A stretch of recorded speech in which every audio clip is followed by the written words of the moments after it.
Peace and greetings to the East. The Masonic phrase of the day is riding the goat. Now, this term, although very popular within Freemasonry, is not universal by far. It is very popular in the United States of America, and it's semi-popular in the United Kingdom. Semi-popular. But let me get to what this phrase means, and I have to also give you some background about it. So, the phrase riding the goat means to be initiated into Freemasonry. Now, that's a process of going through 3 degrees, as you most likely know by now. So, the reason why I say that this phrase is not universal by far is that it was created in the United States of America.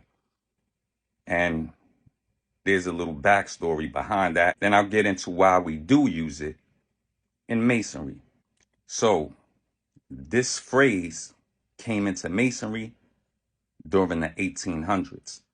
How that came to be was that there was a book published in 1845 in the United States of America titled Odd Fellowship Exposed.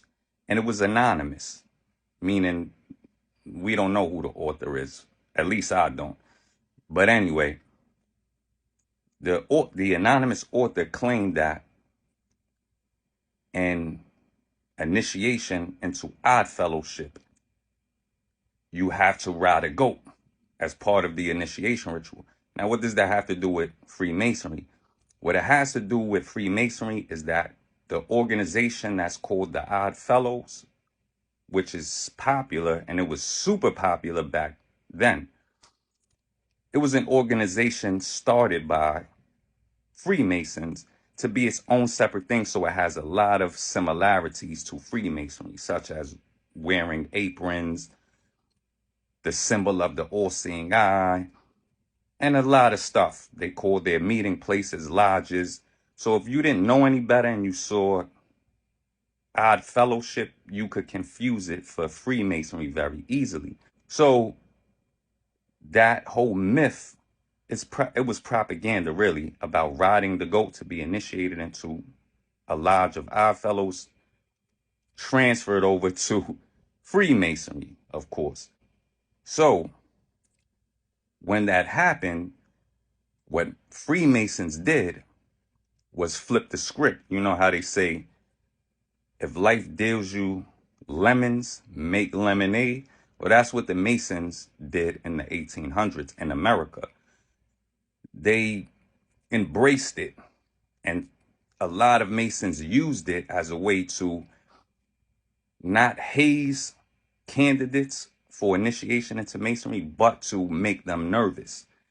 Because a lot of times a person who was interested in joining Masonry would hear the rumors.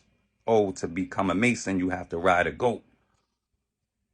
So again, a lot of Masons did it then, and they still do it now. They'll use that term to make a prospective Mason nervous. Like, you know that you're gonna have to ride a goat. Or 2 brothers may casually joke with each other in front of the prospective Mason, like, hey, he's about to ride the goat. So that's where that comes from.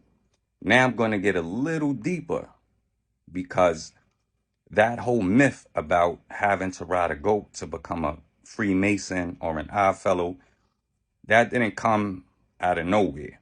To understand the ultimate origins of that propaganda myth, you have to understand something about the Dark Ages of European history.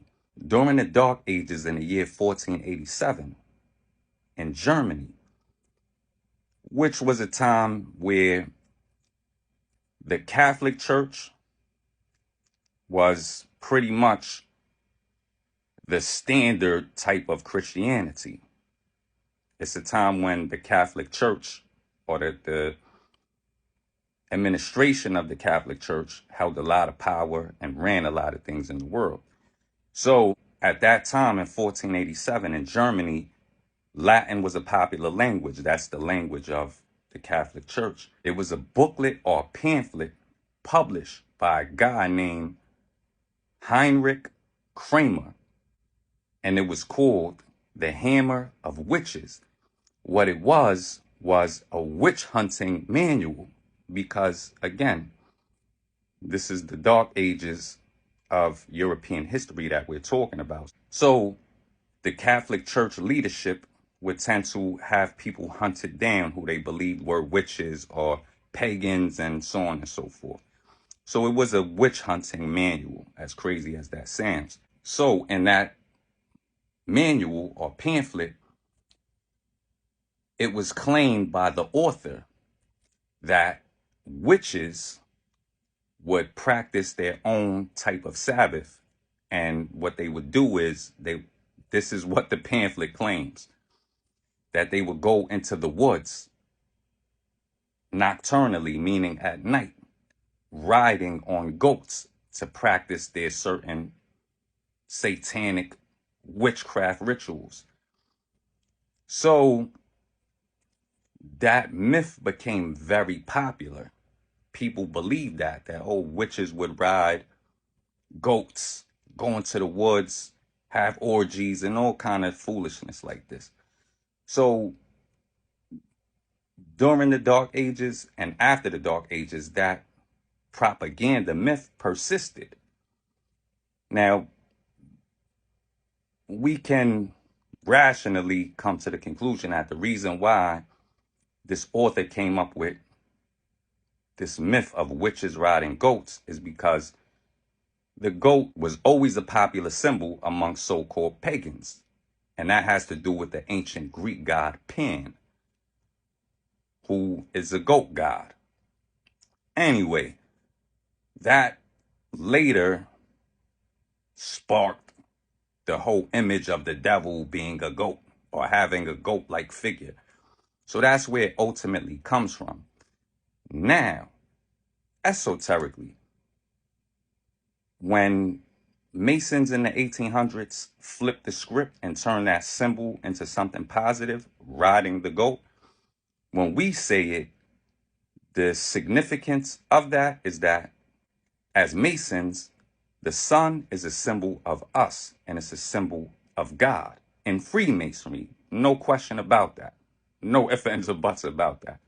So in astrological symbolism, and astronomy is one of the 7 liberal arts that are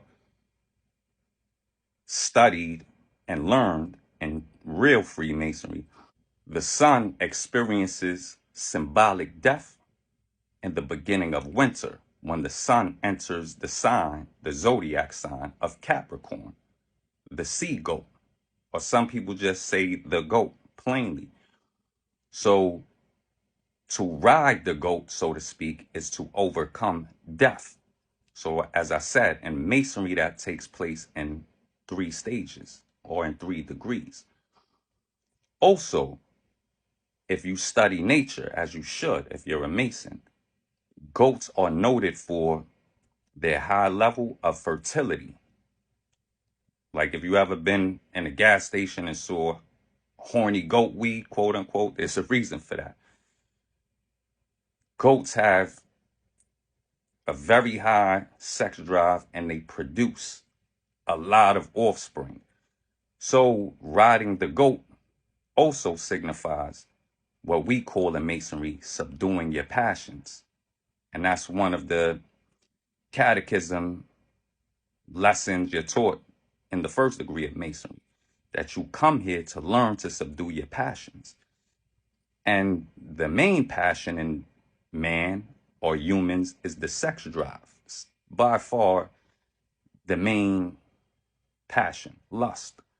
So riding the goat signifies that. But as I said, it has astrological significance, which is, again, overcoming the symbolic death of winter or overcoming spiritual death. So for Masonry, for us who use that term esoterically, riding the goat, It's not a hard phrase to use at all. So that's the truth behind the Masonic phrase, riding the goat. With that, see you next time. God bless you. God bless your family on the square.